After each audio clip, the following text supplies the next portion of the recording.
Hey everyone, I saw the Avengers last night. Not quite on opening day, there were some midnight showings in the area, but it was the evening of the Friday that it officially opened in North America. It was to a packed audience of hardcore fans, always the best way to see one of these movies, in my opinion. And simply put, this movie was fucking awesome. Pardon my French. I mean, even though I'm not a Marvel comic guy or a comic guy in general, really, honestly, this might be the best, the greatest superhero movie that I've ever seen, full stop. Just in terms of the kind of over the top and yet credible action they were able to put in this movie, the kind of fun they were able to have with the characters. So, yeah, you can definitely tell this is a Joss Whedon movie. Um,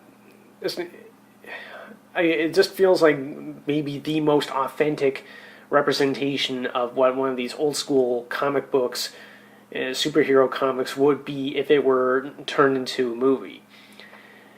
And, this is even compared to things like the Richard Donner Superman movie, compared to any of the Batman movies. Well, let me rephrase that, any of the better Batman movies. And pick your poison. There are definitely good benchmarks to follow to choose from, and I think the Avengers has honestly set the bar a little bit higher. This is now what the standard is going to be, not only for these sort of comic book movies, but to be honest, I think for summer blockbusters in general. Michael Bay, you could learn a few things from this guy. In terms of the plot, a lot is sort of inferred by the very premise of the movie. I mean, all these major heavyweight superheroes like Iron Man, well, heavyweight Marvel heroes like Iron Man, Thor, Captain America, the Incredible Hulk, and a few lesser-known characters like Black Widow and Hawkeye, they're teaming up to fight a bigger threat, which turns out to be Loki from the Thor movie. If you don't know, that's Thor's adopted brother, played by Tom Hiddleston, I believe his name is. And that was actually one of the pleasant surprises of this movie. I was one of the few who liked the Thor movie in any real form, even though there are some hit and miss parts of it. Tom Hiddleston and Loki was maybe my favorite part of that movie, to be honest, and he's even better here. And hell, even Thor... I mean, even though he has his good moments in the standalone movie, he also comes off a little bit stiff and a little bit too much like a pretty boy. Okay, granted, a pretty boy, you could turn me into a hood ornament, but that's a whole other matter. But in this movie, you could really sense his soul. This is the progression of the journey that he went on in the solo Kenneth Branagh movie. And...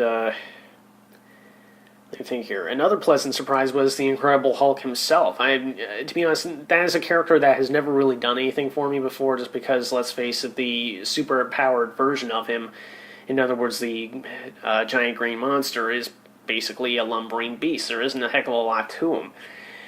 But he was actually, when he really comes into his own in the third act, holy crap, that was some of the funniest stuff I'd seen in ages, in a good way. I mean, it was just sheer lunacy. I think here, other good stuff.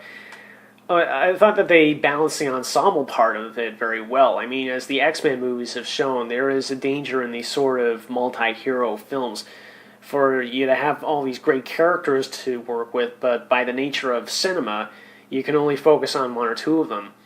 And in the X-Men movies, particularly the first three X-Men movies, you could really see this in how they tend to focus a lot more on Wolverine than any of the others. And even First Class tend to focus a little bit more on Xavier and Magneto than everybody else. But in the Avengers, everybody gets their moments. And apparently the DVD is going to expand on that even more. There's already talk of there being some additional Captain America material for the DVD. What else can I talk about here?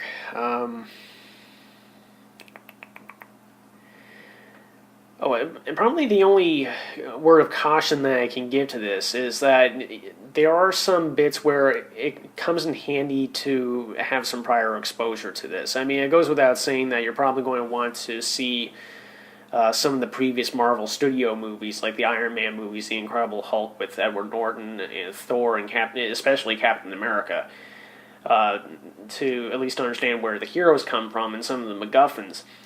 But the arch baddies in this are not Loki. There are some alien species, the leader of which is just known as the Other,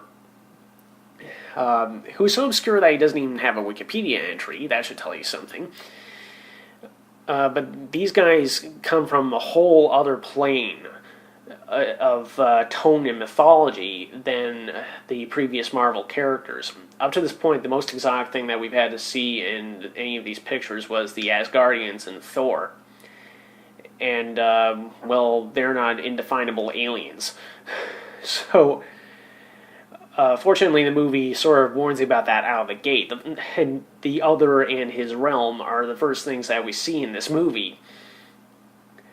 But they're also very, very loosely defined. So, if anything, other than watching those previous movies to some extent, you're going to want to do a little bit of looking up if you want to fully understand it.